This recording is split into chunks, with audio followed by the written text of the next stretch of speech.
Alors, je vous demanderai de garder un moment de silence.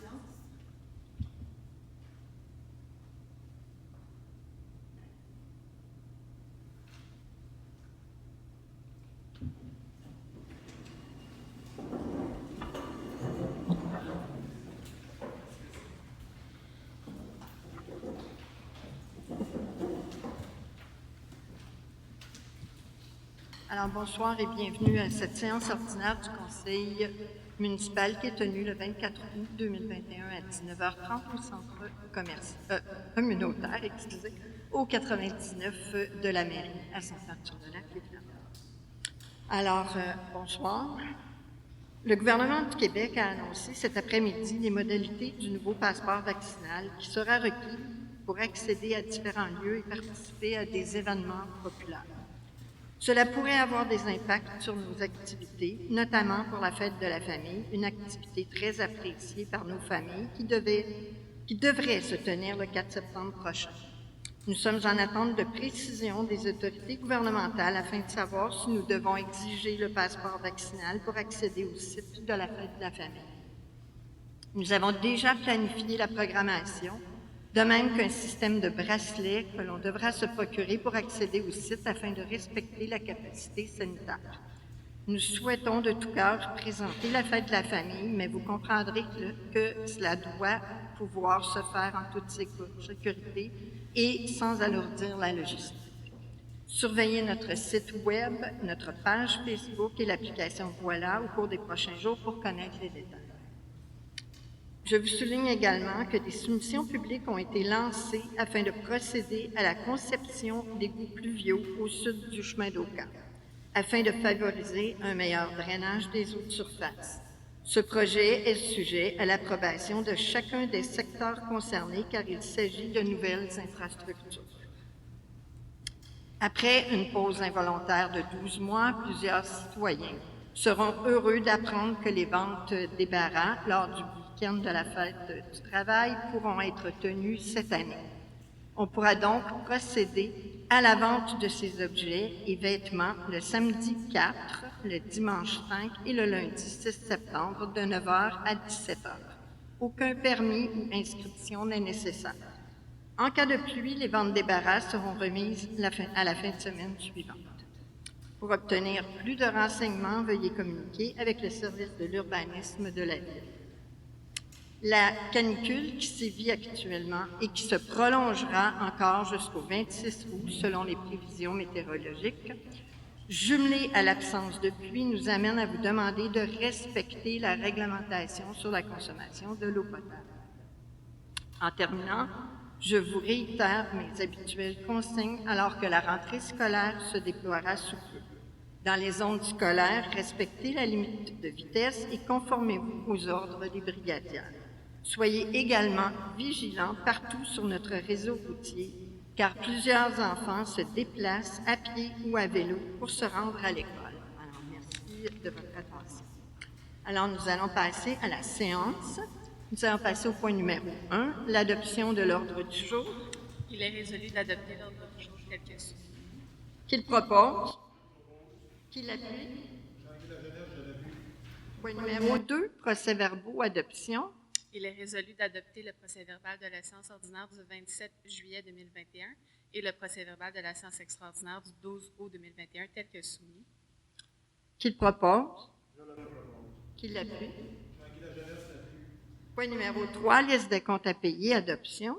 Il est résolu d'adopter les listes des comptes à payer en date du 24 août 2021, le registre des chèques émis pour le mois précédent, fonds d'administration totalisant la somme de 157 132,18, la liste des paiements effectués par transfert bancaire totalisant la somme de 520 192,51, la liste des comptes à payer, fonds d'administration totalisant la somme de 1 431 438,84. De plus, que la trésorière soit autorisée à effectuer le paiement des sommes dues à ses fournisseurs. Qui le propose? Je le propose. Qui l'appuie? Nous allons passer aux avis de motion. Alors, 4.1, l'avis de motion quant au règlement P1-1000-02, modifiant le règlement sur le plan d'urbanisme numéro 1000 afin de modifier le plan des affectations du sol, annexe 2. Je donne avis de motion à l'effet qu'à une prochaine séance du Conseil,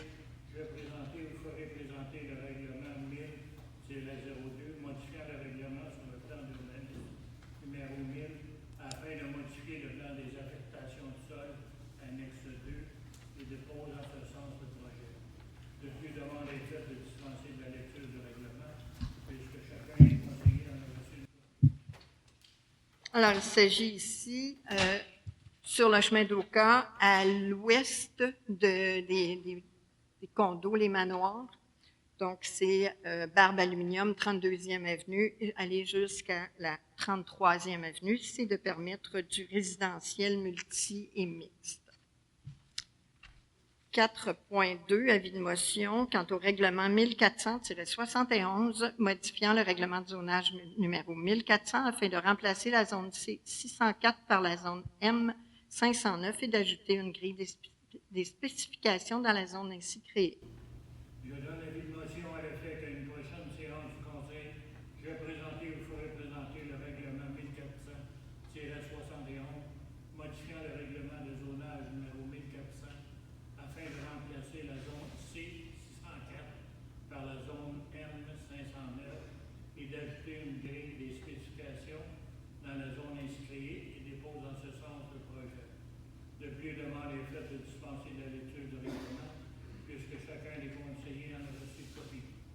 Alors, il s'agit ici de la même zone, donc à l'ouest des condos des manoirs, jusqu'à la 33e avenue.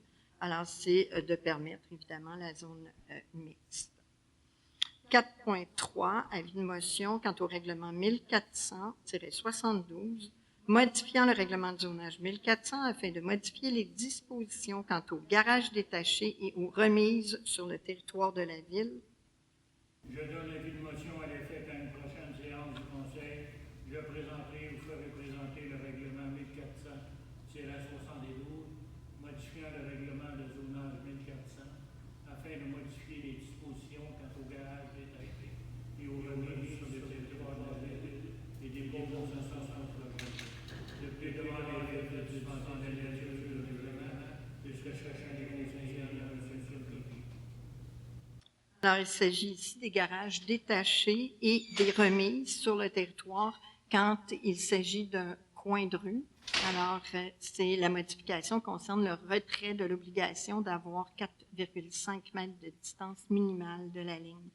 Alors, c'est quand la propriété est sur le coin de la rue et que l'autre propriété est sur le côté, sur la rue adjacente. Point numéro 4.4. Règlement 212, l'avis de motion quant au règlement 212-1 modifiant le règlement 219 concernant le tir au fusil.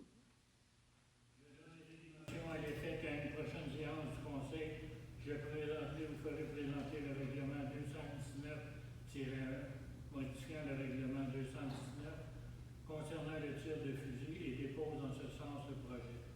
De plus, demande est faite de dispenser de la lecture du règlement, puisque chacun des conseillers en a reçu une copie.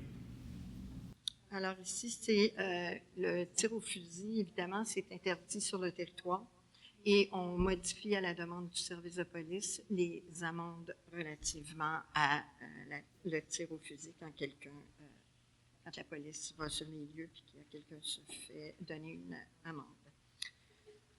Alors, 5.1, premier projet de règlement P1-1000-02, modifiant le règlement sur le plan d'urbanisme numéro 1000 afin de modifier le plan des affectations du sol. Adoption. Sur le territoire de la ville. Considérant que la loi sur l'aménagement et l'urbanisme permet de modifier le contenu d'un règlement de zonage, considérant que le conseil municipal désire modifier le plan d'urbanisme afin de permettre un usage mixte dans la zone concernée, considérant qu'un avis de motion a dûment été donné à la séance ordinaire tenue le 24 août 2021, en conséquence, il est résolu d'adopter le premier projet de règlement P1-1000-02, modifiant le règlement sur le plan d'urbanisme numéro 1000 afin de modifier le plan des affectations du sol, l'annexe 2. Il y a exemption de lecture puisque tous les élus ont reçu le projet de règlement 2 jours avant la séance et qu'aucune modification n'a été réalisée au projet de règlement pour adoption. Alors, qui le propose? Qui l'appuie? Alors, il s'agit ici de la modification au plan d'urbanisme quant à l'ouest des condos des manoirs, aller jusqu'à la 33e avenue. À l'ouest des manoirs, jusqu'à la 33e. 5.2, premier projet de règlement P1-1400-71, modifiant le règlement de zonage numéro 1400 afin de remplacer la zone C604 par la zone M509 et d'ajouter une grille des spécifications dans la zone ainsi créée. Le règlement de zonage est en vigueur sur le territoire de la Ville, considérant que la loi sur l'aménagement et l'urbanisme permet de modifier le contenu d'un règlement de zonage, considérant que le conseil municipal désire modifier le plan d'urbanisme afin de permettre un usage mixte dans la zone concernée, considérant qu'un avis de motion a dûment été donné à la séance ordinaire tenue le 24 août 2021. En conséquence, il est résolu d'adopter le premier projet de règlement P1-1400-71, modifiant le règlement de zonage numéro 1400 afin de remplacer la zone C604 par la zone M509 et d'ajouter une grille des spécifications dans la zone ainsi créée. Il y a exemption de lecture puisque tous les élus ont reçu le projet de règlement 2 jours avant la séance et qu'aucune modification n'a été réalisée au projet de règlement pour adoption. Qui le propose? Qui l'appuie? Alors, il s'agit encore de la même zone, aller jusqu'à la 33e avenue. 5. S'assurer que dans la grille des spécifications, il y a bien usage mixte et usage multiple pour ce projet-là. Oui. Ça veut dire d'avoir au rez-de-chaussée des commerces et puis à l'étage du logement. C'est bien ça? Oui. 5.3, premier projet de règlement P1-1400-72, modifiant le règlement de zonage 1400 afin de modifier les dispositions quant aux garages détachés et aux remises sur le territoire de la Ville. Considérant qu'un règlement de zonage est en vigueur sur le territoire de la Ville, considérant que la loi sur l'aménagement et l'urbanisme permet de modifier le contenu d'un règlement de zonage, considérant qu'un avis de motion a dûment été donné à la séance ordinaire tenue le 24 août 2021, en conséquence, il est résolu d'adopter le premier projet de règlement P1-1400-72, modifiant le règlement de zonage 1400 afin de modifier les dispositions quant aux garages détachés et aux remises sur le territoire de la Ville. Qui le propose? Qui l'appuie?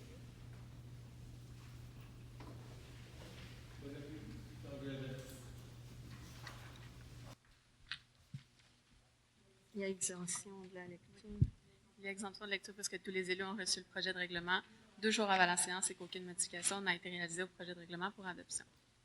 Alors, 5.4, règlement 1400-70, modifiant le règlement de zonage 1400 afin de remplacer la zone C614 par la zone M508 et d'ajouter la grille des spécifications pour la zone ainsi créée. Considérant qu'un règlement de zonage est en vigueur sur le territoire de la Ville, considérant que la loi sur l'aménagement et l'urbanisme permet de modifier le contenu d'un règlement de zonage, considérant que le conseil municipal désire modifier le plan d'urbanisme afin de permettre un usage mixte dans la zone concernée, considérant qu'un avis de motion a dûment été donné à la séance ordinaire tenue le 22 juin 2021 que le premier projet de règlement a été adopté lors de cette même séance, considérant que dans les circonstances d'état d'urgence sanitaire liées à la COVID-19, la consultation publique a été remplacée par une consultation écrite de 15 jours, le tout tel que prévu par l'arrêté 2020-033 du 7 mai 2020 de la ministre de la Santé et des Services sociaux, reconduit par le décret 2020-049, considérant que cette consultation écrite n'a donné lieu à aucune modification, considérant que le second projet de règlement a été adopté lors de la séance du 27 juillet 2021, considérant qu'un nombre suffisant de demandes référendaires a été obtenu suivant la publication de l'avis public en ce sens. En conséquence, il est résolu d'adopter le règlement 1400-70, modifiant le règlement de zonage 1400 afin de remplacer la zone C614 par la zone M508 et d'ajouter une grille des spécifications pour la zone ainsi créée, que la greffière publiera un avis public pour la tenue d'un registre pour permettre aux personnes habiles à voter de manifester leur position quant à ce règlement. Il y a exemption de lecture puisque tous les élus ont reçu le projet de règlement 2 jours avant la séance et qu'aucune modification n'a été réalisée au projet de règlement pour adoption. Qui le propose? Qui l'appuie?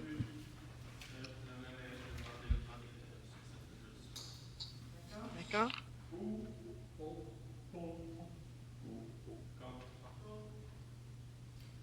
Alors, c'est adopté à la majorité.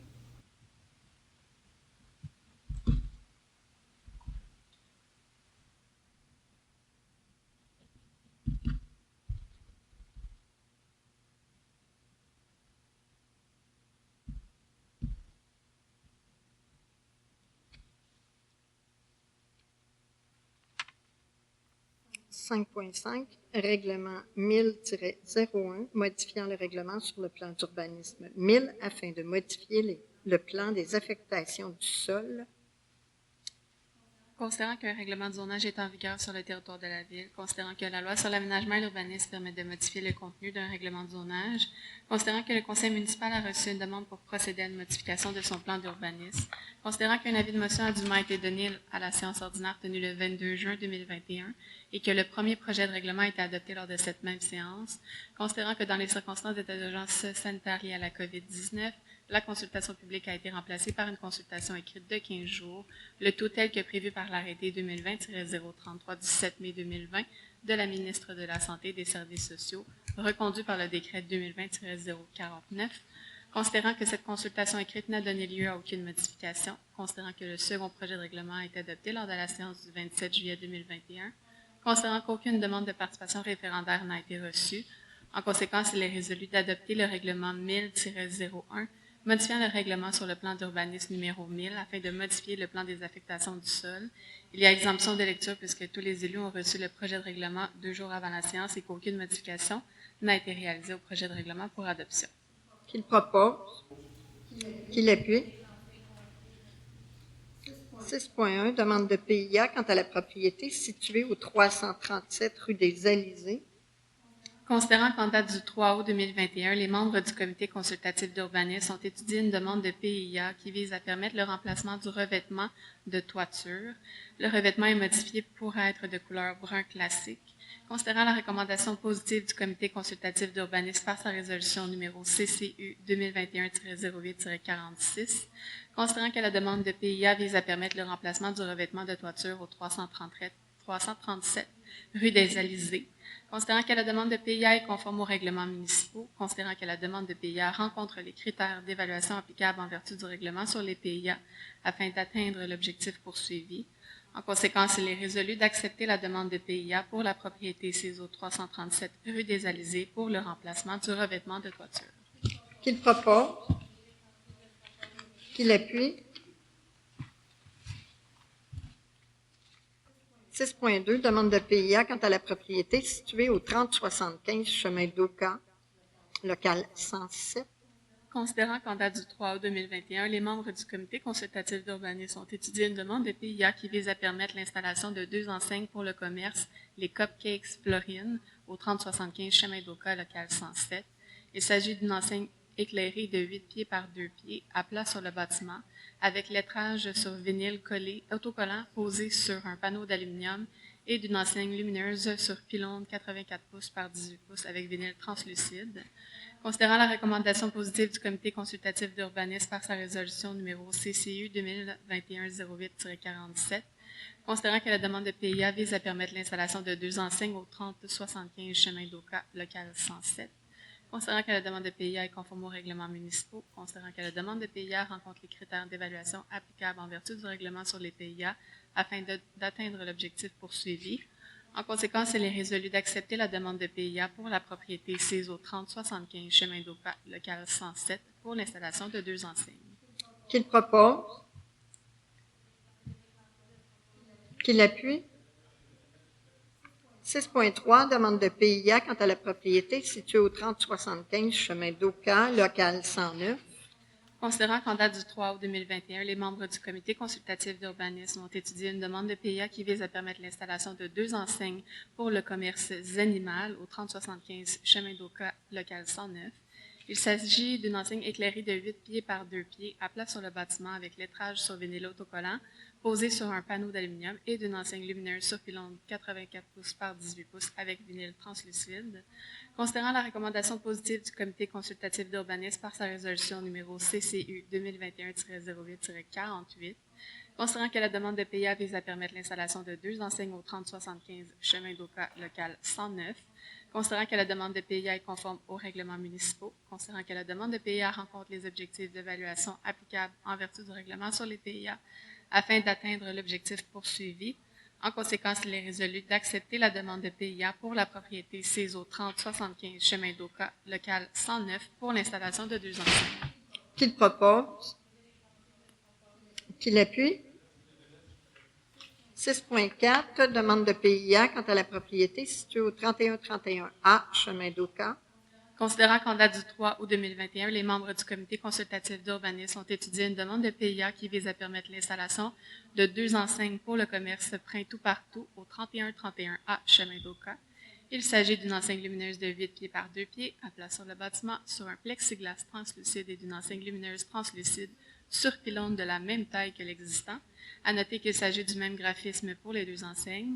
Considérant la recommandation positive du comité consultatif d'urbanisme par sa résolution numéro CCU 2021-08-49, considérant que la demande de PIA vise à permettre l'installation de 2 enseignes au 3131A, chemin d'Oka, considérant que la demande de PIA est conforme aux règlements municipaux, considérant que la demande de PIA rencontre les critères d'évaluation applicables en vertu du règlement sur les PIA afin d'atteindre l'objectif poursuivi. En conséquence, il est résolu d'accepter la demande de PIA pour la propriété sise au 3131A, chemin d'Oka, pour l'installation de 2 enseignes. Qui le propose? Qui l'appuie? 7.1, demande au gouvernement du Québec, statut d'EXO à titre d'organisme admissible à l'aide financière pour l'achat d'autobus électriques. Considérant que le gouvernement du Québec a procédé en 2017 à une refonte de l'organisation du transport collectif dans la région métropolitaine, considérant que dans le cadre de cette refonte, l'Agence métropolitaine de transport, l'AMT, a été abolie, tout comme les conseils intermunicipaux de transport, le CIT, ces derniers desservant les villes des couronnes sud et nord de la région métropolitaine. Considérant que dans le cadre de la mise en place de la nouvelle gouvernance du transport en commun, l'Autorité régionale de transport métropolitain, la RTM, a été créée pour planifier, organiser, financer et promouvoir les services de transport collectif pour la région métropolitaine de Montréal, considérant que les sociétés de transport de Montréal, la STM, de Longueuil, la RTL, et de Laval, la STL, ainsi qu'EXO, ont été reconnus comme organismes publics de transport en commun et qu'ils ont la responsabilité d'assurer l'exploitation des services de transport collectif sur le territoire de la RTM et que la politique de financement de la RTM prévoit des modalités de financement des services par les municipalités desservies. Considérant que la ville des couronnes sud et nord sont desservies par EXO, le deuxième plus important organisme public de transport en commun, l'OPTC, en termes de nombre de véhicules et que la population représente 30% du territoire de la communauté métropolitaine de Montréal, considérant que les 3 sociétés de transport, la STM, la RTL et la STL, sont propriétaires de leurs autobus et de leurs garages d'entretien, considérant qu'EXO est le seul OPTC qui ne possède pas ses propres autobus ou garages d'entretien, celui-ci ayant recours à des fournisseurs de secteur privé qui offrent un service clé en main aux usagers des couronnes sud et nord. Considérant le lancement en novembre 2020 du Plan pour une économie verte 2030, le PEV 2030, par le gouvernement du Québec, première politique cadre d'électrification et de lutte contre les changements climatiques visant à réduire les émissions de gaz à effet de serre de 37,5 d'ici 2030 par rapport au niveau de 1990, considérant que par la mise en place du PEV 2030, Québec entreprend une action vigoureuse en vue d'électrifier le secteur des transports, secteur responsable de près de 50% des émissions de gaz à effet de serre, en misant particulièrement sur l'électrification du transport collectif, dont celui par autobus urbain. Considérant que les villes ont davantage de contrôle sur la mise en place des moyens pour contrer les gaz à effet de serre au niveau corporatif, les villes, qu'au niveau communautaire, les institutions, gouvernements, commerce et industrie, considérant que des actions concrètes peuvent être posées dans chacune des villes en faveur du secteur transport, considérant que les villes sont traversées par des circuits de transport par autobus communautaires pour lesquels elles n'ont aucun contrôle quant au mode de motorisation et que, par le fait même, elles ne peuvent contribuer à diminuer les gaz à effet de serre issus de ce secteur d'activité sur leur propre territoire, considérant que les gouvernements fédéral et provincial ont annoncé des aides financières importantes pour les organismes paramunicipaux afin que ceux-ci puissent convertir leur flotte en autobus à propulsion 100% électrique, considérant que 3 OPTC métropolitains, soit la STM, la RTL et la STL, pourront bénéficier de ces aides financières gouvernementales car elles sont propriétaires de leurs autobus, considérant que les fournisseurs du secteur privé ne sont pas admissibles aux aides financières gouvernementales du PEV 2030 pour l'acquisition de véhicules électriques, Considérant que les modèles d'affaires de l'OPTC EXO a tout avantage à évoluer afin que l'organisation devienne propriétaire progressivement des autobus et des garages, tout en maintenant l'exploitation et l'entretien en ayant recours à des transporteurs spécialisés pour assurer les services. Considérant que, sans l'aide gouvernementale, ces villes ne pourront atteindre les baisses significatives de leurs émissions de gaz à effet de serre liées au transport en raison de la circulation sur leur territoire d'autobus majoritairement propulsés au diesel. En conséquence, il est résolu que la Ville de Sainte-Marthe-sur-le-Lac demande au ministère des Transports du Québec et au gouvernement provincial d'entériner la proposition d'Exo de modifier son modèle d'affaires afin qu'elle puisse être propriétaire de ses autobus et de ses garages d'entretien, lui permettant de bénéficier des aides financières gouvernementales pour l'achat d'autobus électriques et des garages d'entretien afférents, de réduire ses coûts d'exploitation et les coûts facturés aux villes et de bonifier les services aux usagers suivant l'accroissement de la demande et de la fréquence, que la Ville de Sainte-Marthe-sur-le-Lac demande au gouvernement d'ajuster les programmes existants d'aide financière à l'égard de l'achat d'autobus électriques afin de faire bénéficier EXO dès la première phase d'octroi de subvention. Qu'un exemplaire de la présente résolution soit transmis au ministère des Transports, au Premier ministre du Québec, au ministre de l'Environnement, au président de la RTM, au directeur général d'EXO, à la présidente de la communauté métropolitaine de Montréal, aux maires et aux mairesses des couronnes sud et nord, au député provincial de la Prairie et à la MRC de Deux-Montagnes. Qui le propose? Je le propose. Qui l'appuie? 7.2, vente aux enchères pour non-paiement de taxes du 30 septembre 2021. Dépôt de la liste des immeubles à être vendus daté du 24 août 2021 et autorisation. Considérant que, suivant l'article 511 de la Loi sur les cités et villes, le trésorier doit dresser un état indiquant les immeubles sur lesquels les taxes imposées n'ont pas été payées en tout ou en partie.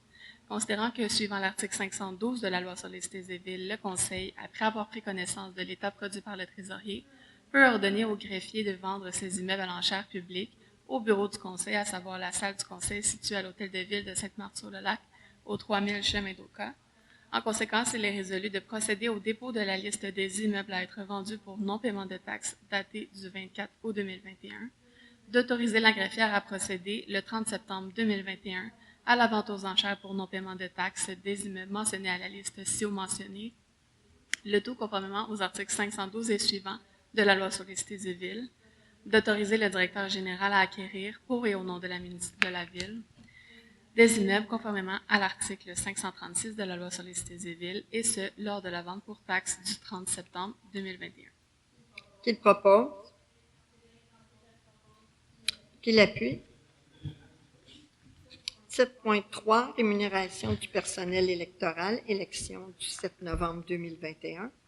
Considérant que l'article 580 de la Loi sur les élections et les référendums dans les municipalités édicte que le ministère des Affaires municipales et de l'Habitation établit par règlement un tarif des rémunérations et des allocations de dépenses qu'ont le droit de recevoir le personnel électoral pour leurs fonctions dans le cadre des élections. Considérant que le règlement sur les tarifs des rémunérations payables lors des élections et des référendums municipaux adoptés par le ministère est entré en vigueur le 19 décembre 2020, considérant que l'article 88 de la Loi sur les élections et les référendums permet au conseil municipal d'établir un tarif différent pour la rémunération et les allocations, et ce, par résolution. Considérant les recommandations de la présidente d'élection quant à l'adoption de rémunérations supérieures à ce qui est prévu par le règlement, considérant notamment les exigences supplémentaires dues à la pandémie de la COVID-19, en conséquence, il est résolu d'adopter la rémunération pour le personnel électoral suggérée par la présidente d'élection et qui est jointe à la présente résolution, le tout pour la période électorale de 2021. Qui le propose? Qui l'appuie? Alors, avant de passer au dépôt, à l'adoption de la résolution du dépôt du rapport de la mairesse sur la situation financière quant aux faits saillants du rapport financier de la Ville de Sainte-Marthe-sur-le-Lac et du rapport de l'auditeur indépendant pour l'année 2020. Alors, chères concitoyennes, chers concitoyens, membres du conseil municipal et évidemment personnel de la Ville, présents, conformément à l'article 105.2.2 de la Loi sur les cités et villes du Québec, je vous présente les faits saillants du rapport financier et du rapport de l'auditeur indépendant externe pour l'exercice terminé le 31 décembre 2020. En effet, la loi exige que la mairesse ou le maire fasse rapport aux citoyens lors d'une séance ordinaire du Conseil des faits saillants du rapport financier et du rapport de l'auditeur indépendant externe. De plus, ce rapport doit être publié sur le territoire de la Ville conformément aux modalités de diffusion déterminées par le Conseil municipal. Le 27 juillet dernier, en séance ordinaire, la trésorière de la Ville de Sainte-Marthe-sur-le-Lac, Mme Caroline Lajeunesse, CPA-CMA, a déposé le rapport financier 2020 tel que préparé par l'auditeur indépendant externe de Deloitte. La Ville a clôturé l'année 2020 avec des revenus de 26 55 985 et des dépenses totalisant 24 195 949, entraînant un excédent de fonctionnement de l'exercice à des fins fiscales de 1 860 036. L'excédent 2020 s'explique essentiellement par le versement d'une aide financière du ministère des Affaires municipales et de l'Habitation dans le contexte de la pandémie de la COVID-19 au montant d'1 568 414, ainsi que des droits de mutation supérieurs à ce qui avait été budgété, soit d'environ 604 000.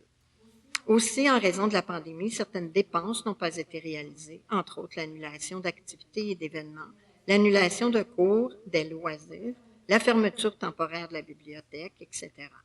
Ces dépenses non réalisées ont contribué à augmenter l'excédent. Cependant, des dépenses relatives aux mesures d'urgence des inondations du printemps de 2019 ont affecté négativement cet excédent, principalement des factures de la Croix-Rouge pour environ 1 million, afin d'assurer l'aide aux sinistrés. En terminant, je tiens à remercier les membres de notre administration, de même que Mme Lajeunesse et l'ensemble de son équipe pour leur excellent travail et leur contribution à protéger notre santé financière. Alors, nous allons passer au point 9.1, le dépôt du rapport de la mairesse sur la situation financière quant aux faits saillants du rapport financier de la Ville de Sainte-Marthe-sur-le-Lac et du rapport de l'auditeur indépendant pour l'année 2020. Que l'auditeur indépendant Deloitte a procédé à la vérification du rapport financier 2020 de la Ville de Sainte-Marthe-sur-le-Lac et qu'il a remis ses rapports à Mme Caroline Lajeunesse, trésorière, considérant qu'en vertu de l'article 105.1 de la Loi sur les cités et villes, le rapport financier et le rapport de l'auditeur indépendant furent déposés et acceptés par le Conseil municipal lors de la séance du 27 juillet 2021, considérant qu'en vertu de l'article 105.2.2 de la Loi sur les cités et villes, la mairesse doit faire rapport aux citoyens des faits saillants du rapport financier et du rapport de l'auditeur indépendant, et ça lors d'une séance ordinaire du Conseil tenue au plus tard en juin. Considérant qu'à cause de l'urgence sanitaire liée à la COVID-19, la mairesse n'a pas pu faire rapport des faits saillants en juin puisque le dépôt du rapport des auditeurs a été reporté de plusieurs mois et n'a été déposé que lors de la séance du 27 juillet 2021. En conséquence, il est résolu d'adopter le dépôt du rapport de la mairesse quant aux faits saillants du rapport financier de la Ville et du rapport de l'auditeur indépendant pour l'année 2020. Qu'il propose? Qui l'appuie? 13.1, fossé à stabiliser à l'arrière de l'école des Lucioles, SP 2021-021, octroi de contrat. Considérant la demande d'appel d'offres public SP-2020-021 sur SEAO, considérant l'ouverture et l'analyse des soumissions qui ont eu lieu le 9 août 2021 et qui se lit comme suit. Entreprise A des Ormeaux Excavations 9267-7368 Québec Inc. Montant de la soumission avant taxe 126 753 et 84. Entreprise Excavation JPM 2012 Inc. Montant de la soumission avant taxe 134 789 et 50.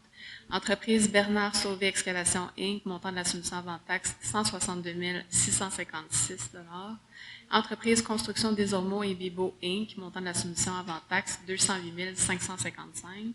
Considérant la recommandation de M. Carl Gamrion, ingénieur, d'octroyer le contrat à l'entreprise A des Ormeaux Excavation, et ce, conformément au règlement de gestion contractuelle en vigueur. En conséquence, il est résolu d'octroyer le contrat SP-2021-01 relatif au fossé à stabiliser à l'arrière de l'école des Lucioles à l'entreprise A des Ormeaux Excavation 9267-7368 Québec Inc. au montant de 126 753 et 84 plus toute taxe applicable. Qu'il propose? Qui l'appuie? Je l'appuie. Alors, nous allons passer au point numéro 15, les dépôts. Dépôt du rapport du directeur général concernant les contrats par délégation pour le mois de juillet 2021, dépôt du rapport d'embauche pour les mois de mai, juin et juillet 2021, dépôt du rapport mensuel des permis de construction pour le mois de juillet 2021, dépôt du rapport concernant la valeur des constructions pour le mois de juillet 2021, Dépôt des statistiques de la bibliothèque pour le mois de mai 2021.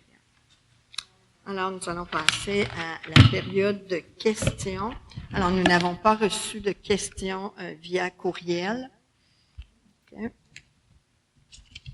Alors, si vous avez des questions, vous devez vous avancer, vous vous identifier, vous donner votre adresse de résidence. Avant de débuter, je tiens à remercier les gens qui ont pris la peine de s'inscrire, parce qu'on demandait bien dans la vie publique de s'inscrire pour l'Assemblée. Alors, je tiens à remercier ceux qui se sont inscrits. Léger, Lloyd, 69, 22e avenue. Moi, j'ai 3 questions, mais assez rapides. Est-ce que vous avez des nouvelles où est-ce que le lieu de l'école est supposé d'aller? Non, pas encore. OK. Deuxième question. Il y a eu un article apparu dans le journal, je pense, le 21 d'août, concernant la Fédération québécoise des municipalités, qui est en désaccord avec certaines parties du décret de la Gazette officielle qui a été déposé pour la loi pour les inondations puis les municipalités. Est-ce que notre statut qu'on avait comme ZIS a été réglé? Puis si c'est le cas, c'est quoi notre statut? OK. Alors, actuellement, la MRC ainsi que les villes qui sont touchées travaillent sur ce dossier parce qu'effectivement, nous non plus ne sommes pas d'accord. Parce que actuellement, la ZIS est encore en vigueur, mais si la ZIS tombait, ce qu'on nous propose pour l'instant, mais on fait des représentations, là. Il y en a eu justement cet après-midi avec une rencontre avec et la MRC et les directeurs des municipalités concernées et les gens du gouvernement parce que nous serions en zone inondable parce que pour le moment, la digue n'est pas prise en compte. OK. Fait la vraie réponse finale, est-ce qu'on a On une ne date l'a- approximativement? On Parce ne que la on loi, l'a pas du tout. on ne sait pas. Mais ça va être en 2021 ou 2022? Ça devrait être en 2021. Puis de quelle façon qu'on va savoir, mais que ça soit Ça rendu va se public? faire, il va y avoir des sorties publiques. Mais ça va être la ville, par voie là, qui va nous aviser? Ou... La ville, et vous allez le voir dans les journaux, parce que c'est sûr qu'il y a de la pression qui va être faite auprès du gouvernement et la CMM. OK. Ma troisième question, c'est pour les égouts pluviales. Vous avez passé un appel d'offres, une soumission. Vous parlez du sud du chemin d'Oka. Alors, moi, effectivement, je suis au sud. Ouais. Est-ce que ça concerne, comme exemple, je suis sur la 22e avenue. Il n'y a pas d'égout pluvial, nous, actuellement. Est-ce que ça couvre toutes les rues ou que c'est par section ou par Ce qu'on quartier? demande, c'est que pour la soumission, qui est sur SAAO actuellement, c'est pour faire les plans pour toute la zone au sud du chemin d'Oka où il n'y a pas de pluvial. Et ça, c'est dans un premier temps. Et le deuxième temps, ça va être pour, évidemment, aller en appel d'offres, mais ça va être sectoriel et les gens de chacun des secteurs vont devoir dire oui ou non.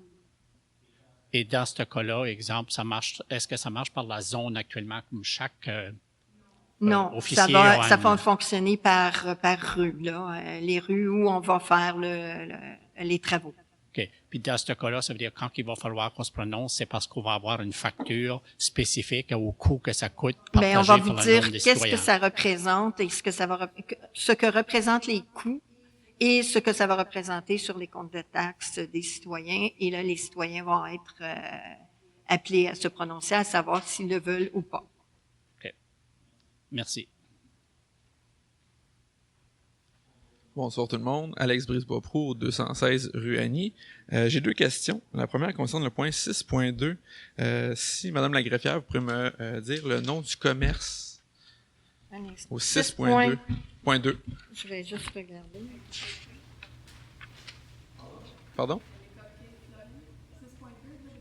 OK. Moi, ça, je voulais juste savoir au niveau de la loi 101, parce que j'ai un ouais, OK. Parce que j'avais un ami à Terrebonne qui a eu la même situation, puis il a fallu qu'il refasse des affiches. OK. C'est tout ça. Nous, OK.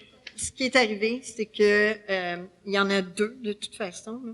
Mm-hmm. On a trouvé que c'était, oui, Avec le deuxième mot, ça marche. OK. plus anglophone. Par contre, les commerces ont été avisés ou le propriétaire de commerce.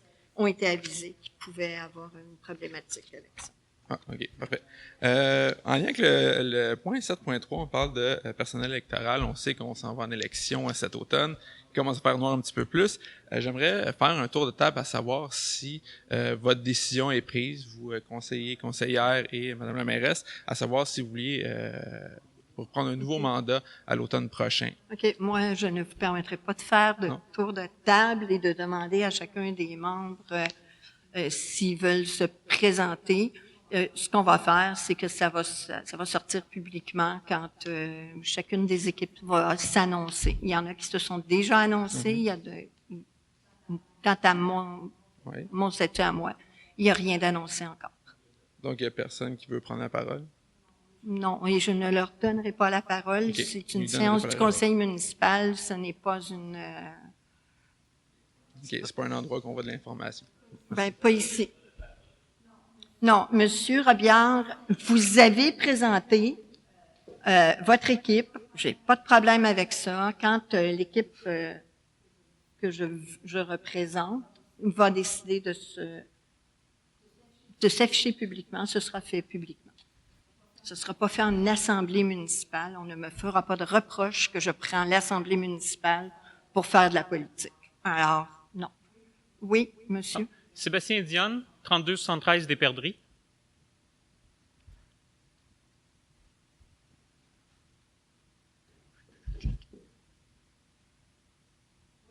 Oui. Oui, je vais faire un petit suivi sur la question que j'avais posée la dernière séance. Les arbres qui ont été coupés, je pense que c'est du frein qui a été coupé sur le chemin au... Oui. Vous demandiez qu'est-ce qui avait été coupé sur la rue Louise. Oui, c'était exactement. des frênes et c'était des frênes qui étaient malades. Voilà. Et ça s'est fait en 2 étapes. Une première étape par Hydro-Québec et finalement par la ville de Sainte-Marthe. OK. Puis y a-t-il des arbres qui est prévu Il de va les y remplacer? avoir d'autres arbres qui vont être replantés OK. à cet endroit-là.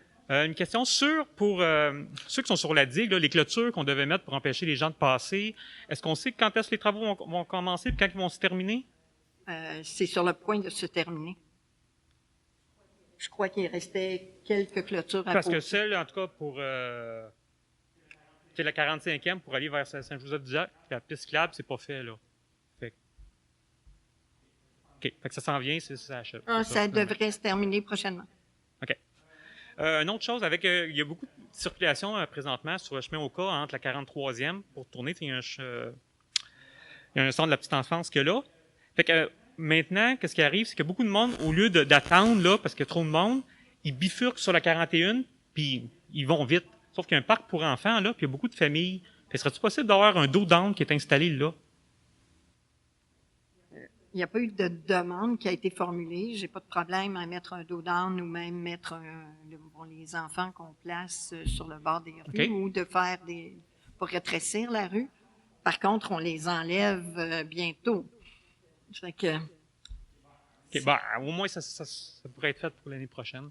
mais à tout le moins, là, pour l'année prochaine, ça va, on va en faire part. OK, cool. J'ai une dernière question. J'aimerais savoir si on pouvait rajouter certains items aux subventions qu'on a gouvernementales, pour environnementales. Si on pouvait rajouter les produits hygiéniques pour femmes, ceux qui sont réutilisables.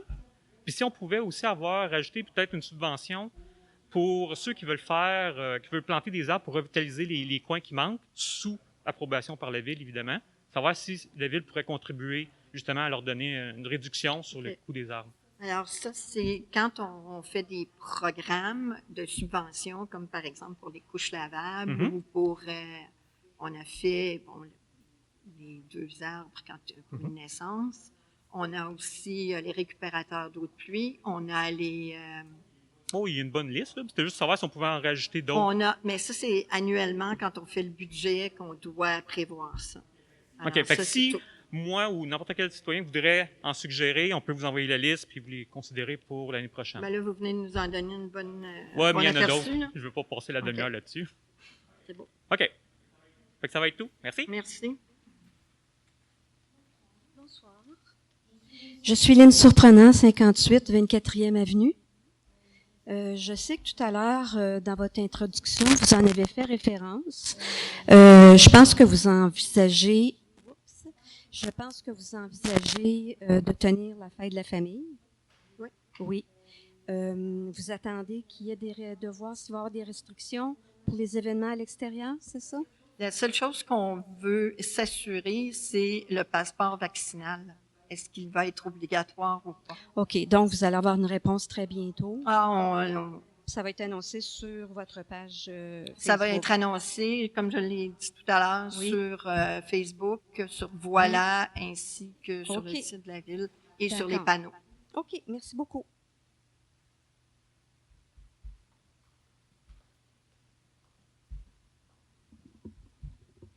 Khadija Barbe, au 233 de la Tourbière. 233? Donc, moi, j'aurais une question concernant le programme de taxe sur l'essence, la contribution du Québec. Donc, je vais juste lire la partie du gouvernement qui cite que pour obtenir l'aide financière, une municipalité doit déposer au ministère une programmation de travaux constituée de la liste de travaux admissibles à effectuer à l'intérieur des années du programme. La municipalité devra respecter l'ordre de priorité des travaux pour 80% de son enveloppe et ainsi, avant d'effectuer des travaux de priorité 4, donc pour la piscine priorité 4, il faut démontrer qu'il n'y a pas de travaux priorité 1 à 3 à effectuer à court terme. Donc, on sait que dans la ville, il y a plusieurs problèmes au niveau de l'eau. Donc, je voulais savoir, moi, au fond, si les priorités 1 à 3 étaient déjà réglées. On a, comme j'ai déjà dit, on a 9 millions et il y a 5 millions ou 4 et des poussières, là, millions, qui vont sur la piscine et le reste va sur les priorités 1, 2, 3. OK, parfait. Puis, je voulais savoir, au niveau du sondage, il y avait quand même 56% des répondants qui ont demandé à ce que le projet soit abandonné. Donc, c'est une majorité. Comment ça se fait que le sondage n'a pas été pris en compte? OK. C'est que quand la piscine était à 16 millions, la population était en accord. Alors, comme quand on prend le 21 millions et qu'on enlève le 5 millions, on arrive à 16 millions. Donc, la population était d'accord à ce qu'on emprunte pour une valeur de 16 millions, avec évidemment les subventions. Alors, on a pris en compte que la population était d'accord avec un projet de 16 millions. En fait, au niveau de ce que vous dites, quand vous dites a été d'accord, c'est juste par rapport au référendum, la demande de scrutin de référendaire qui était Oui. avec Oui. 94 personnes qui ont voté seulement. Ben, je peux pas vous dire exactement, Ouais, ça, là, c'était mais c'était une 94. centaine de personnes, là, oui. Ouais, 94 personnes. On est à peu près 19 000 habitants. Ouais. Bon, si on enlève les enfants, on va dire 16 000. Je trouve que ça représente pas vraiment beaucoup. Mais il n'y avait pas grand monde qui se sont déplacés pour ça. Oui, justement, mais est-ce que le monde était en mesure de se déplacer? On sait qu'on était en confinement, qu'il y a eu 2 jours de férié dedans. Il n'y a eu aucune consultation publique qui a été faite, aucune consultation aussi autrement qui a été faite pour la piscine depuis toutes ces années-là. Mais il y a quand même 56% qui ont demandé l'abandon versus 94% qui ont demandé... Oui, avec les coûts à 21 millions à assumer. Mais la Alors piscine que, coûte pareil 21 millions, c'est juste que là, vous avez rajouté une subvention. Oui. Mais le coût de la piscine reste le même. C'est juste, au fond, les 5-6 Oui, millions que mais vous le allez mettre dans la coût qui piscine se- aurait pu le- être mis ailleurs la aussi. répercussion sur le compte de taxes est la même répercussion que pour le 16 millions, Mais qui avait été accepté au départ. est-ce qu'au niveau de la ville, au niveau des infrastructures, on ne pourrait pas mettre cet argent-là ailleurs? Excusez? Au niveau des infrastructures, on sait qu'au niveau du développement domiciliaire, ça représente énormément. Comme là, vous faites beaucoup de changements au niveau du règlement de zonage pour permettre encore plus de résidentiel. On manque vraiment de services. Il n'y a pas de clinique, il y a à peu près 900 élèves qui n'ont pas d'école dans la ville.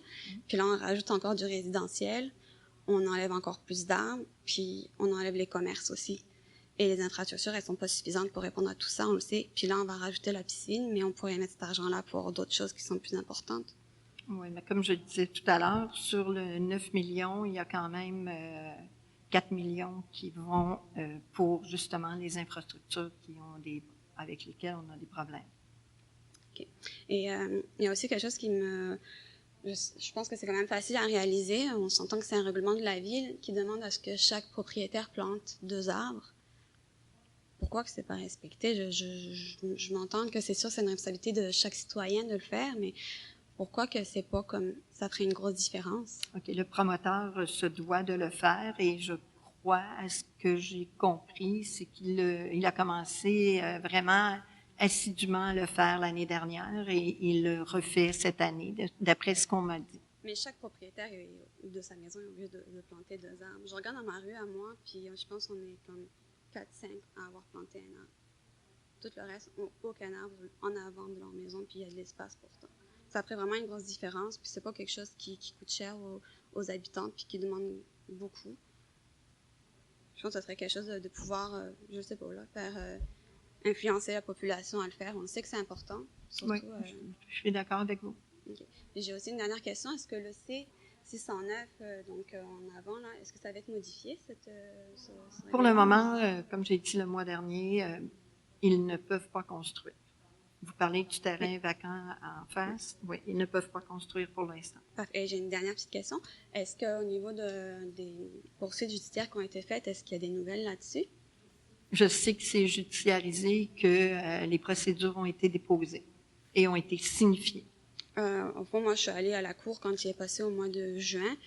J'ai demandé aussi à pouvoir témoigner en tant que citoyenne. Et on nous a dit qu'on ne nous demandait pas, au fond, notre avis par rapport à ça, qu'on n'avait comme rien à dire. À quelle cour? À la cour municipale de Deux-Montagnes, par rapport au procès Et c'est lui-même qui a demandé à ce que son avocate a demandé à ce que ce soit reporté en septembre parce qu'il lui manquait des papiers. OK, mais moi, je peux vous dire que le promoteur en question a reçu une action. Et ça, c'est Saint-Jérôme. Ça se fait pas ici. Parce que ça, on était à la cour là au mois de juin, puis on sait que ça va, je pense que c'est au mois de mi-septembre qu'il doit retourner en cours à Deux-Montagnes. OK. Là, je suis même pas... En tant que citoyen, on ne peut pas témoigner. C'est impossible, même si on passe par vous. Non. C'est le procureur de la Couronne à Deux-Montagnes qui décide de ce qu'il fait avec son dossier. OK, c'est bon. Merci.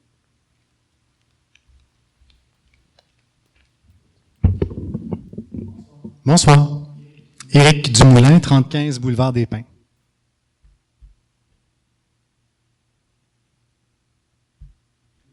Mes questions vont se porter en fait principalement autour du complexe aquatique. Je comparais les subventions qu'on a reçues versus d'autres villes comparables comme Saint-Constant qui ont reçu des subventions du fédéral provincial à hauteur de 67% des coûts de construction, Belleuil 65% des coûts de construction, Grimby qui, je le concède, est un peu plus grosse, 65% des coûts de construction, Sainte-Marthe-sur-le-Lac 30% des coûts de construction.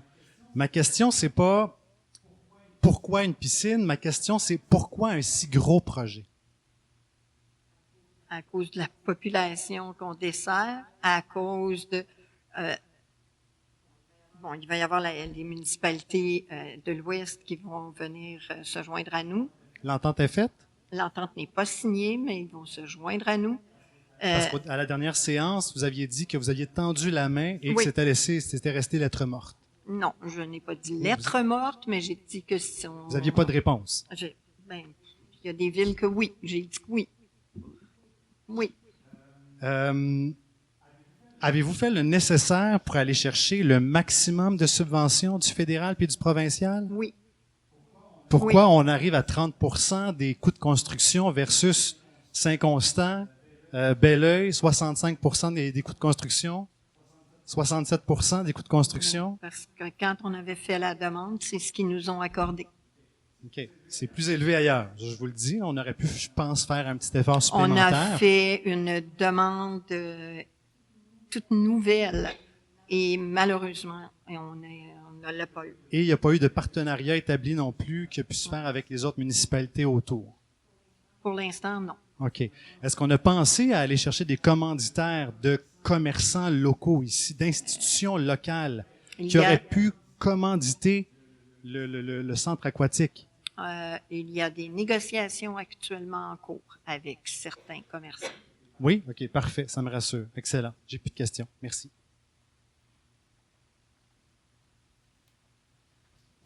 Bonsoir. Je vais vous demander, le mois dernier, n'y touchez pas, parce que vous l'aviez éteint. Le mois dernier, quand vous avez là, mis je vais votre... l'allumer. Là, est-ce qu'il est ouvert? Oui, Tout ouvert. il fonctionne. OK. Claire Roileau, 32 23e Avenue. Oui. Je vais revenir sur une question que j'ai posée au mois de juillet, c'est-à-dire au niveau de la digue. Si on regarde sur la 23e Avenue, au bout, il y a la fameuse promenade là, en bois. Est-ce que la descente va être installée bientôt? Je ne pourrais pas vous dire quand elle va être installée, mais elle devrait être installée. OK.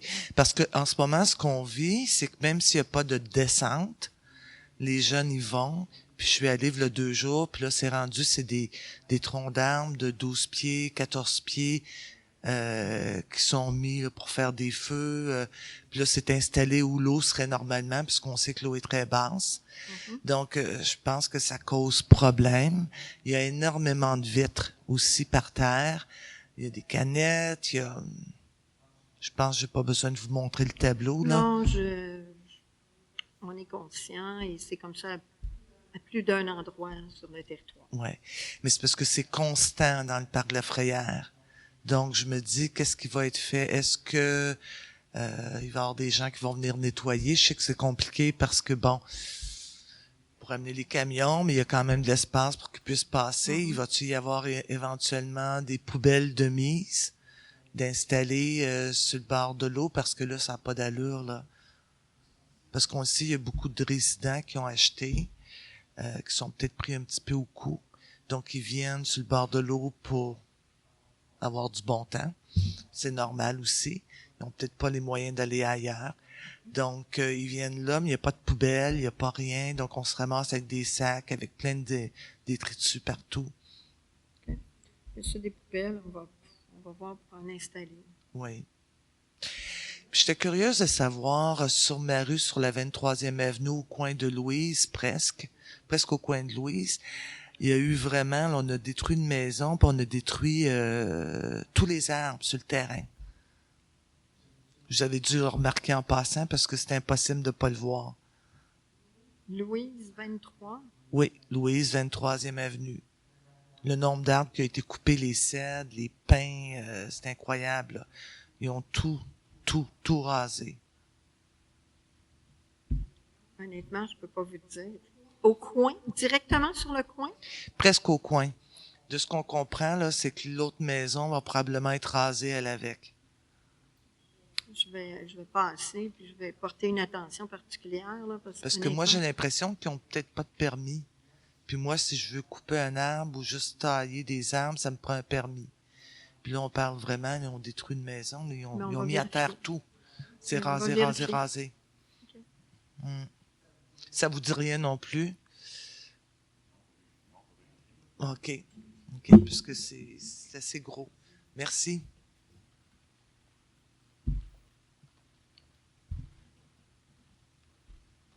Bonjour, Priscilla Lamontagne, 2877, chemin d'Oka. Je vais commencer par une question qui m'a été passée par une citoyenne du district 1.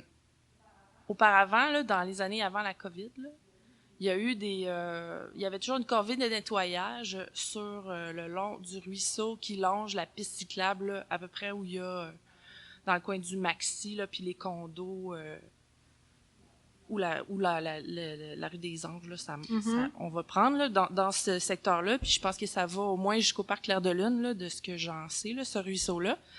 Ça fait comme 2 ans que ça n'a pas été fait. La citoyenne en question m'a dit qu'elle avait envoyé un courriel à la ville pour en faire la demande et qu'il n'avait pas de retour. J'aimerais savoir, est-ce que c'est prévu de faire ces travaux de nettoyage-là? Actuellement, il n'y a pas de corvée de nettoyage qui est prévue. Bon, une corvée de nettoyage, là on s'entend avec la population. Est-ce que c'est prévu au garage municipal qu'ils vont nettoyer le fossé dans ce coin-là? Ça, il va falloir qu'on le vérifie. On vous reviendra le mois prochain avec une réponse, parce qu'honnêtement, je ne peux pas vous dire. Est-ce que je pourrais avoir, par exemple, un moyen de contacter Monsieur Scanlan pour lui informer des coordonnées de la citoyenne qui pourrait recevoir la Mais réponse. vous pouvez le donner à la fin de l'Assemblée, si vous voulez. Parfait. Je vais aller vous voir. Ensuite, mais pour faire du millage un peu là-dessus, là, ça pourrait être le fun qui est comme un horaire régulier, parce que j'en ai discuté avec la personne en question, là, qui a un horaire régulier pour ce genre de tâches-là annuellement. Le nettoyage des berges, des cours d'eau, il y a de la végétation, il y a des animaux qui vont là, c'est un corridor écologique, on le sait. Ça serait intéressant peut-être de faire une planification annuellement du nettoyage de toutes ces choses-là. Merci. Ensuite, je vais faire un suivi pour ce qui est d'une question que je posais à la dernière assemblée. On m'avait dit qu'il allait y avoir un décompte des arbres qui vont être préservés, qui va être fait sur le terrain, adossé au garage municipal puis au parc Félix-Leclerc pour ce qui est de la construction de la piscine. Ouais. Est-ce que ça a été fait? OK, parfait. Excellent. Puis ça va être aussi diffusé sur le site de la ville ou une plateforme pour tout le monde. Le décompte? Peut-être de voir qu'est-ce qui va être fait là. Si c'est possible, ça serait bien. Ensuite, là, ce que je comprends, c'est que pour le changement de zonage sur le chemin d'Oka qui concerne là, les immeubles commerciaux de la zone M508, donc l'ancien dépanneur puis la strip qui passe au feu, il va y avoir la tenue d'un registre. C'est bien ça? Oui. Est-ce qu'il est possible d'expliquer en quoi ça consiste, la tenue du registre pour ce changement-là? C'est que la population va être invitée à venir se prononcer et venir remplir à l'hôtel de ville. Là. Ils vont décider d'une date bien précise là, pour que la population puisse se rendre à la ville. Puis c'est une population vraiment circonscrite dans une zone... Non. De ce secteur-là. OK. Est-ce qu'on peut s'assurer que l'avis public soit transmis par l'application Voilà au moins au secteur concerné, puis sur la page Facebook de la ville, là, en tout cas tous les moyens de communication? À la population concernée, oui. Oui, OK, parfait. Par Voilà. Parfait, ce serait vraiment apprécié. Puis, il y a quelque chose que vous avez dit tantôt qui m'a un peu éveillée, là. Vous avez dit que par rapport à une question qui a été posée, que du côté du projet GBD là, sur le terrain au coin du boulevard des Promenades puis chemin d'Oka, pour le moment, ils peuvent pas construire.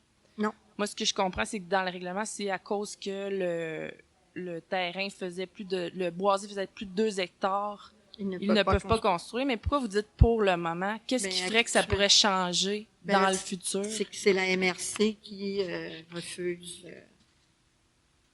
C'est contrôlé par la MRC et c'est non pour l'instant. Mais pourquoi vous dites pour l'instant? Est-ce qu'il y a quelqu'un qui fait des représentations auprès de la MRC pour faire changer ça? Il n'y a rien qui a été fait. OK. Mais pourquoi pour l'instant? Parce que pour le moment, on ne sait pas ce qui va arriver dans 6 mois, dans 1 an, dans 2 ans. Alors moi, je peux vous dire que pour l'instant, c'est non. Mais la question, mettons, c'est hormis que la MRC décide de changer les règles du jeu, y a-t-il autre chose qui pourrait faire que ça change? À ma connaissance, non. Parfait. Merci.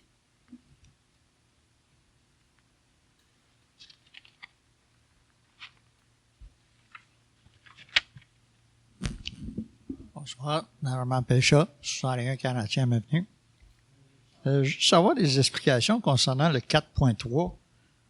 On parle de modification de zonage. Est-ce qu'on peut avoir une idée de qu'est-ce que c'est que ça représente? Quelle est la vision de la ville de Sainte-Marthe, ces règlements-là? 4.3, c'est pour les garages détachés et les remises sur les coins de rue. OK. C'est pour lui donner plus de possibilités, parce que la restriction est vraiment, c'était à 4,5 mètres. Alors, mais quand on est sur un coin de rue, puis que la propriété suivante est sur l'autre rue, c'est juste pour leur permettre de pouvoir avoir une remise à des distances un petit peu plus raisonnables quant à leur terrain. Merci.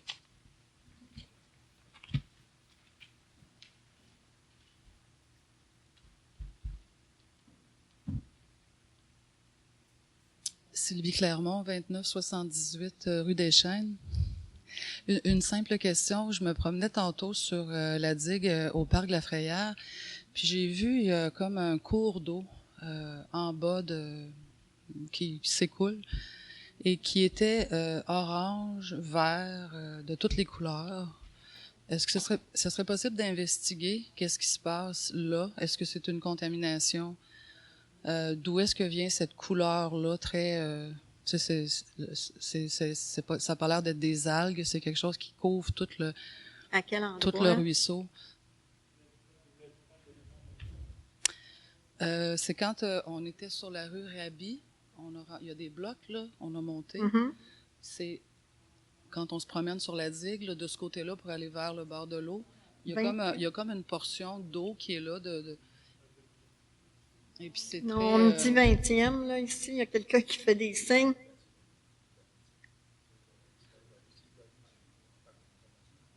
Ouais. Il y avait un écoulement, il y a un gros tuyau qui s'écoule, l'eau qui sort de là a l'air d'être claire, mais rendu dans le ruisseau, j'aimerais ça juste qu'on assainisse, qu'on fasse, c'est ça, qu'on fasse ce qu'il faut pour assainir cette partie-là. On va regarder c'est quoi. Merci.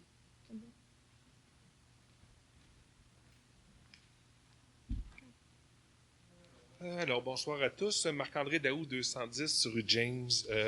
Ma première question porte un petit peu sur le point 4.2, sur le règlement de changement de zonage puis de la grille de spécification. Je voudrais savoir pourquoi on n'a pas fait la même chose pour l'autre terrain commercial, là, celui qui a passé au feu. On n'aura pas obligé d'avoir des terrains, pas des terrains, mais des locaux commerciaux en dessous de résidentiels. Parce que ce qu'on a demandé, justement, là, je comprends pas pourquoi que là, c'est faisable. Ça, c'est l'ancien inspecteur Canin, ce terrain-là? Mais ça fait partie de... Ça va jusqu'à l'ancien inspecteur Canin et en partant de Barbe Aluminium. Toute cette... Lui, on l'oblige à garder certains locaux commerciaux, c'est-à-dire en dessous. C'est ce que j'ai compris tout à l'heure. Je pense, M. Robillard, vous avez posé la question. Et puis, ce que j'aimerais savoir, c'est pourquoi on n'a pas adopté la même grille de spécification pour le terrain là, du dépanneur qui a passé au feu là, il y a quelques mois. Oui, il faudrait demander à l'urbanisme et au CCU pourquoi, mais... Parce que...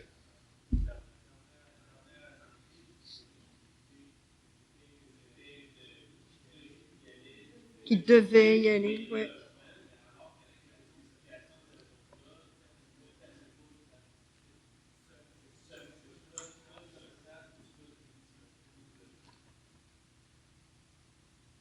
Je vais vérifier, savez-vous? On va regarder parce que...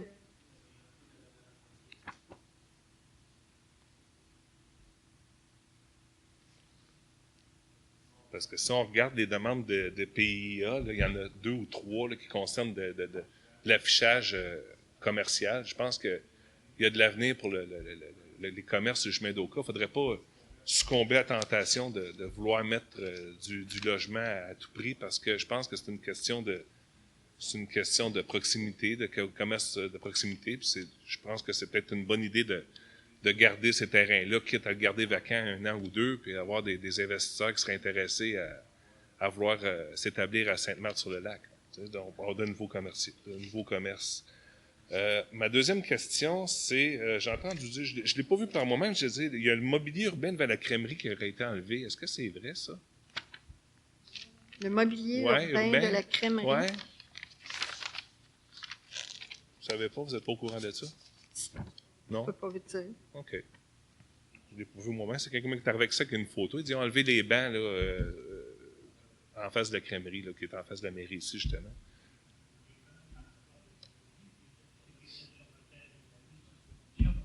OK, c'était... OK.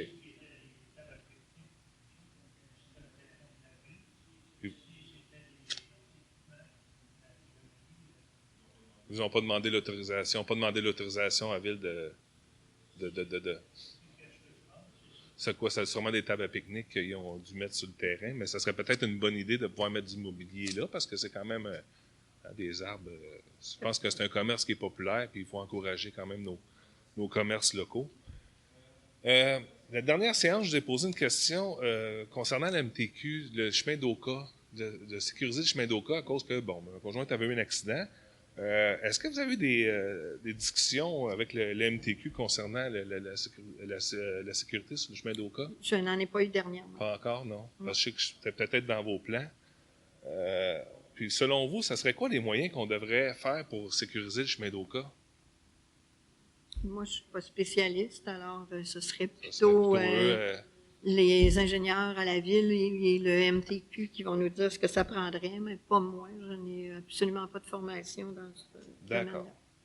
Puis, dernière question. Est-ce que vous avez une date de prévue pour la première pelletée de terre de la piscine? Actuellement, pas encore. Pas encore? D'accord. Ben, je vous remercie. Est-ce qu'il y a d'autres questions?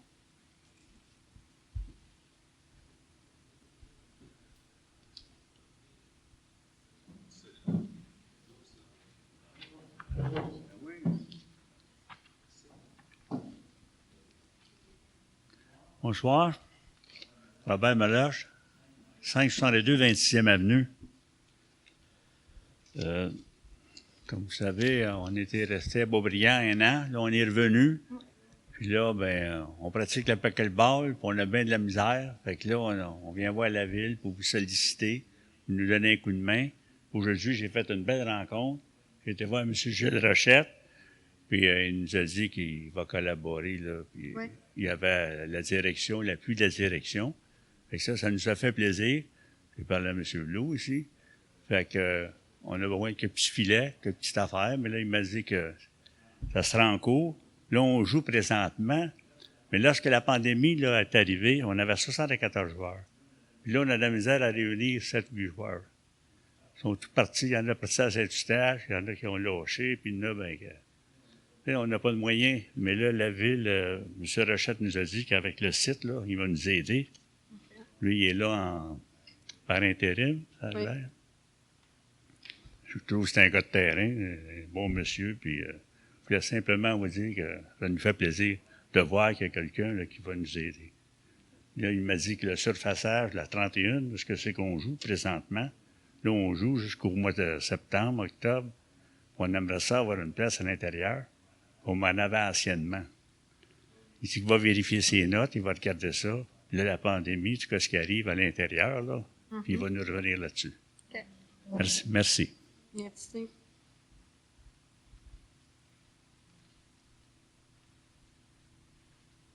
Est-ce qu'il y a d'autres questions?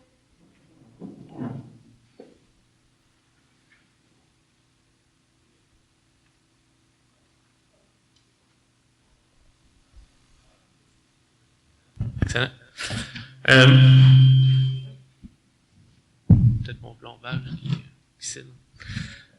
Première question, pour faire suite là, au niveau du changement de zonage, parce que c'est ça, la dernière assemblée, vous nous avez dit qu'il allait avoir du commercial au rez-de-chaussée.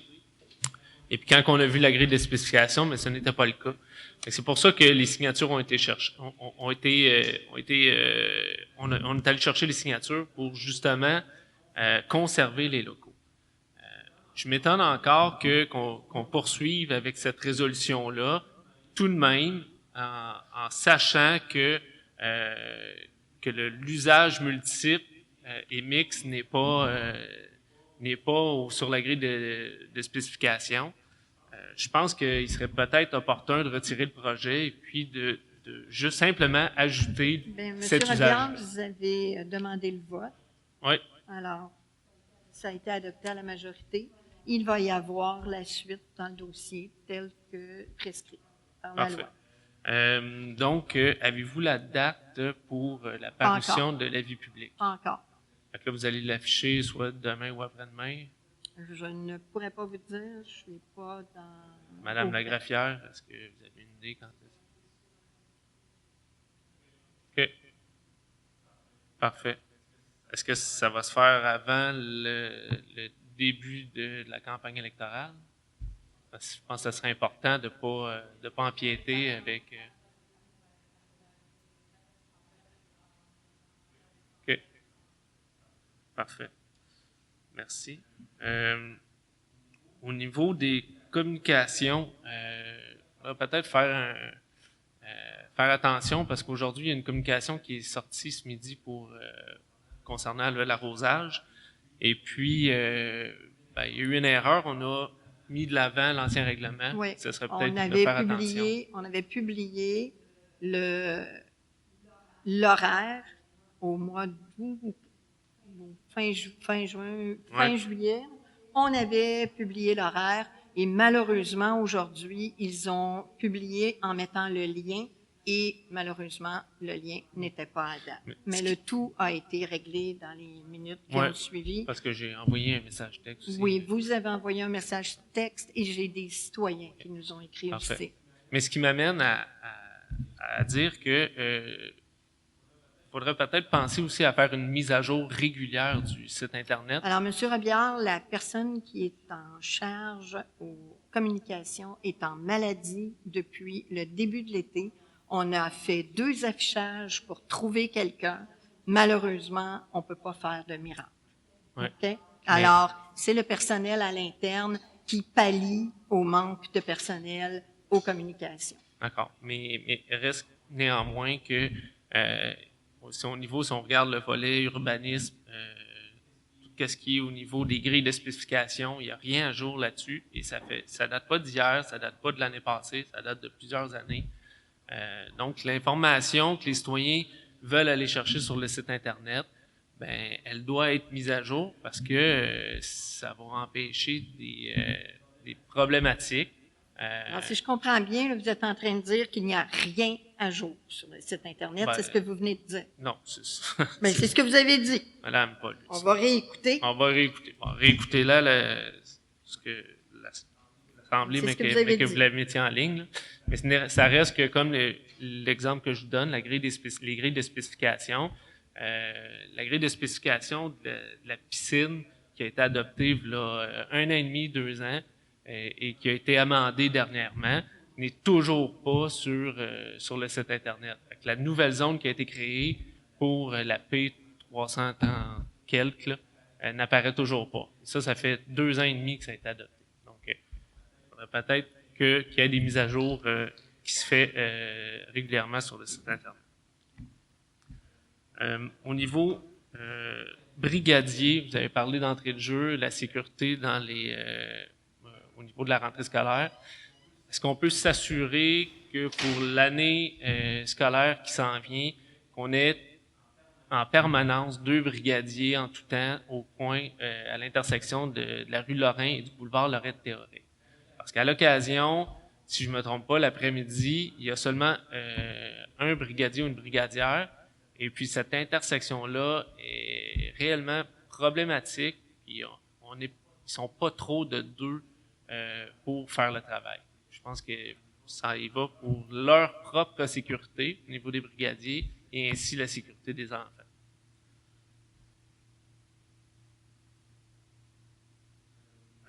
Si je reviens au niveau là, des logements, les changements de zonage qu'on a, on fait beaucoup de changements de zonage pour un gré des spécifications pour accepter du 12 logements.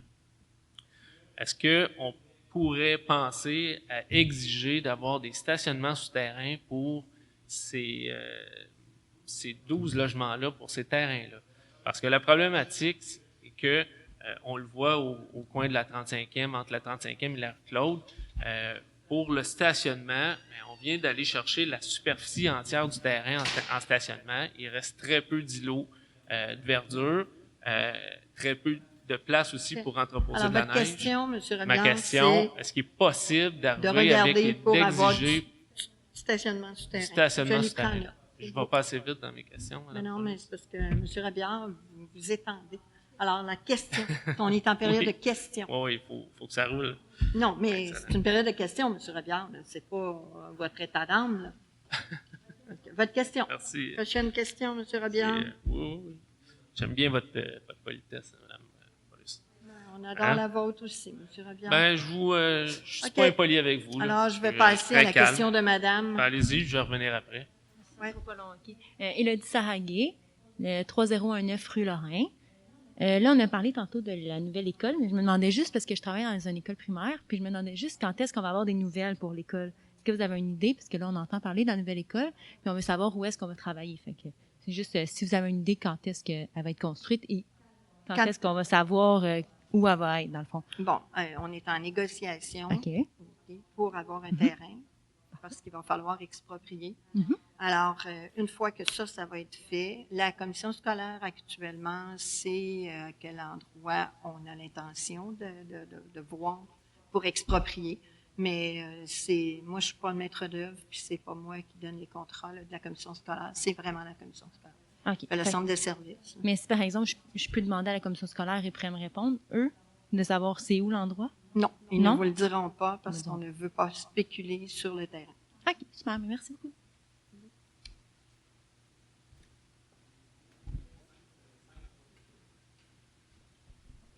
Niveau 5.2, en quoi consiste le projet? Parce qu'on fait un changement de zonage avec l'usage mixte et multiple, mais il y a eu une demande, il y a un projet qui a été déposé à la ville pour cette demande de changement de zonage-là? Je ne peux pas vous dire. Je n'ai pas vu s'il y avait un projet qui a été déposé. Vous n'avez pas vu ça, non? Non. OK. Vous n'avez pas regardé ça avant de le passer en résolution? Non, pas du tout, M. Robillard. Pas du tout.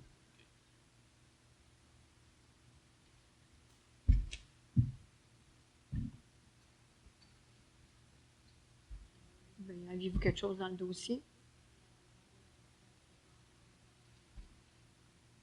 Bon. Alors, on a juste la demande. Mais ça a passé au CCU, cette demande-là. Est-ce qu'il y a un projet qui a sûrement été déposé?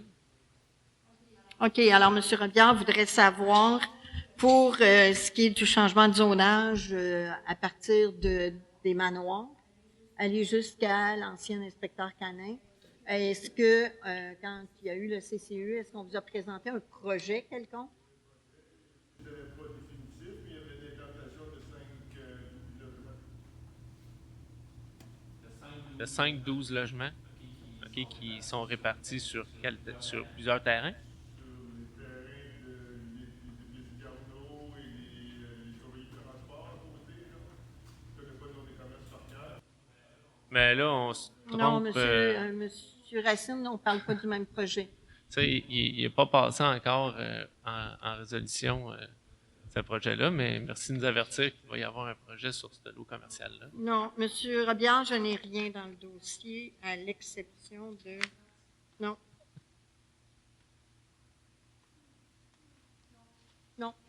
OK. Fait que là, ça veut dire que ce que vous êtes en train de nous dire, c'est qu'au CCU, pour le projet, pour la zone qui contient l'ancien Mystique, Épice Garneau, le garage des camions La Framboise, ça veut dire que là, on se retrouverait avec 5, 6, 12 logements. C'est ce qui est, c'est ce qui est déposé. On n'a pas passé ça ici. OK. Aujourd'hui, on n'a pas passé ça ici. Non. Alors, c'est ce que M. Racine semblait dire. Oui, mais ça, c'est autre chose. Là. C'est un tout autre dossier. OK.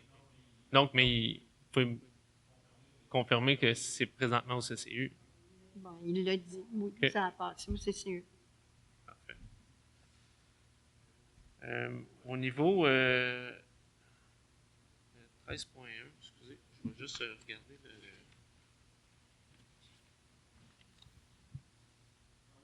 Ah oui, 13.1.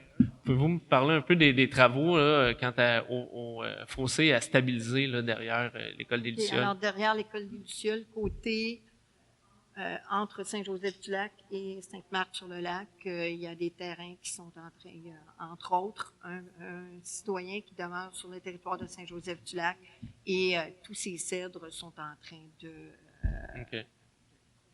se débouler.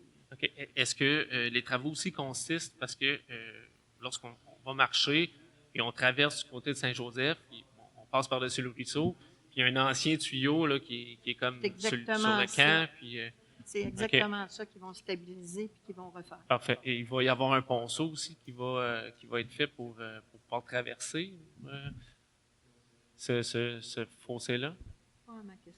Moi, à ma connaissance, là, ce n'est que pour l'écoulement des eaux. Okay. Il n'y aura pas de ponceau, pas à ma connaissance. OK. Ce sera peut-être intéressant à regarder. On sait que Saint-Joseph est présentement là, en train en processus là, d'expropriation pour des terrains qui sont dans ce secteur-là. Il faudrait peut-être avoir des pourparlers avec eux pour voir, parce que on sait qu'avec la pandémie, beaucoup de personnes ont utilisé là, ce secteur-là. Je pense que ça serait intéressant pour pouvoir aller vers cette partie de la forêt-là, mais avoir une place où traverser là, le ruisseau. Là. Merci.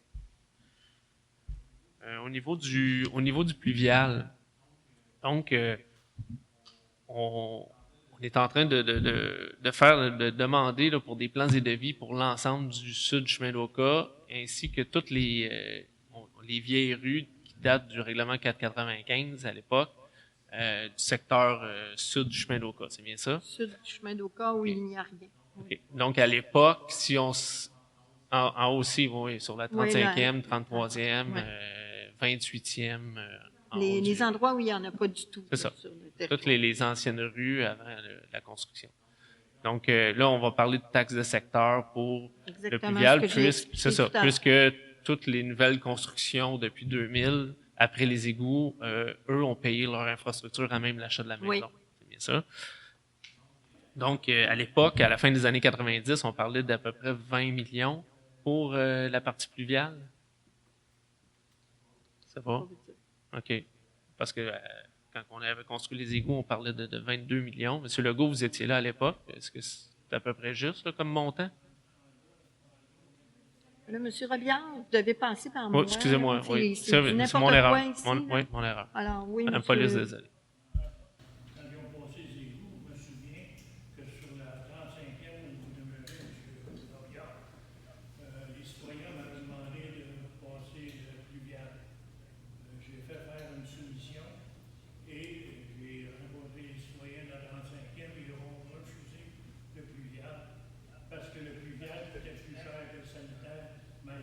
OK.